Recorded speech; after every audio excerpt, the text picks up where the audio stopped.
سلام دوستای گلم، به دنیای مزه ها خوش اومدین. امروز میخوام طرز تهیه کوکو سبزی خوشمزه رو بهتون آموزش بدم. لطفاً با من همراه باشید و با لایک و کامنت از ما حمایت کنید. داخل ظرف 2 عدد تخم مرغ رو میشکنیم، بعد نمک، فلفل و زردچوبه رو بهش اضافه میکنیم و یک کوچولو میزنیم تا تخم مرغ از حالت لختگی در بیاد.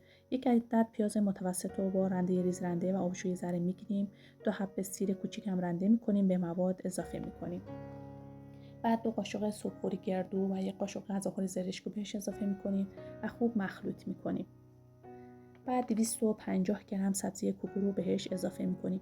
من قبلا سبزی رو جداگانه تفت دادم و اجازه دادم تا آب سبزی بخار بشه و بوی خامی سبزی گرفته بشه.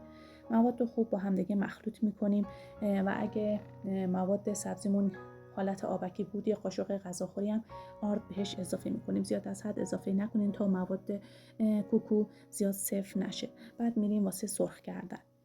داخل تابه روغن میریزیم و اجازه میدیم روغن سرخ بشه. زیاد از حد روغن سرخ نکنین چون کوکو سبزی سریع میسوزه.